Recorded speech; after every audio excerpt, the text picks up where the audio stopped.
my name is Karen Campbell. I'm doing my presentation with my visual aid on spaying and neutering to control the pet population.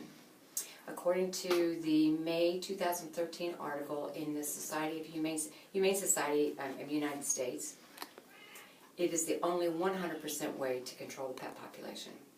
In every state and every city, pet overpopulation has become epidemic in proportion.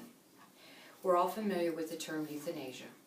According to Wikipedia.com, the definition of euthanasia is the intentional ending of a life to relieve pain and suffering.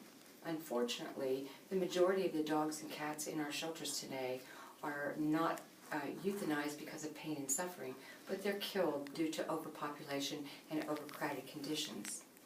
According to HumaneSociety.com, euthanasia is the #1 cause of death in dogs under 2 years of age. So what is spaying and neutering? Spaying is a removal of uterus and ovaries of a female dog so she cannot have babies, kittens or puppies, and the removal of testicles of the male cat or dog so he cannot produce puppies or kittens. According to statisticbrain.org and animal shelter statistics, there are 6 to 8 million dogs and cats entering our shelters each year, and only 1 in 10 will ever find a permanent home. The amount of shelters across the United States is 5,000, with 5 million cats and dogs entering these shelters, and 3.5 million of these cats and dogs are killed each year. The number of animals that enter the shelters that are spayed or neutered are only 10%. And this costs the taxpayers over $2 billion every year to house these dogs and cats. According to this poster, this is called the cat population pyramid and dog population pyramid. An unspayed female cat with her mate and their offspring can produce over 11 million cats and kittens over 9 years, and this is according to spayusa.org. The dog population pyramid is a breeding pair of dogs can produce over 67,000 puppies and dogs just after 6 years. These are pretty sad numbers. We also have a homeless cat and dog population. We were introduced to this in the Olympics in Sochi, Russia, when we saw all the dogs on the streets that were being poisoned, killed, rounded up because of the overpopulation problem. Well, we have an overpopulation of homeless dogs and cats in the United States. They have litter after litter, and they wander around looking for food and shelter, and they can carry disease.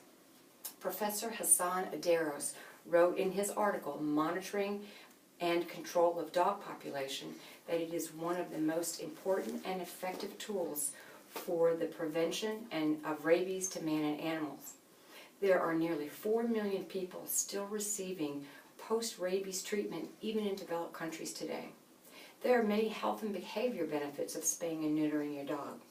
According to Why Spay and Neuter Your Companion Animal in paws.org, your female dog will live longer because she will not develop uterine, breast, or ovarian cancer. Your male dog will not develop testicular cancer, and he runs less of a chance of roaming, getting hit by a car in search of a female dog. There's also many behavior benefits to spaying and neutering your animal. They don't hump, they don't mark their territory, they are less aggressive, and they're more attentive to their master. And we know bad behavior can just send them to the shelter, and we know what happens to them when they go to the shelter. There are many excuses I hear for why people don't spay and neuter their animal. They say it's too expensive, they want their children to experience the miracle of birth, or they don't want their animal to lose their manhood. There are many low-cost spay and neuter clinics available in most cities. Peter Marsh wrote in his book, Getting to Zero, a roadmap to ending animal overpopulation, that these low-cost spay and neuter clinics are just as effective and good for as if you were taking your dog or cat to a full veterinary for service. So in summary, pet overpopulation has become an epidemic. The statistics say that the number of deaths of our animals in our shelters is directly related to the unwanted births and overpopulation of all the dogs and cats. Reducing births will reduce our deaths because it will reduce our homeless population. It will also reduce the amount of animals entering shelters. If you're not part of the solution, then you're part of the problem. Be a responsible pet owner. Spay and neuter your animal. Vaccinate your animal. Identify your animal with a tag and microchip. Be responsible. Adopt, don't shop. There are so many animals in our shelters today that will make you a lovely pet. As Bob Barker used to always say at the end of The Price is Right, help control the pet population, have your pets spayed and neutered.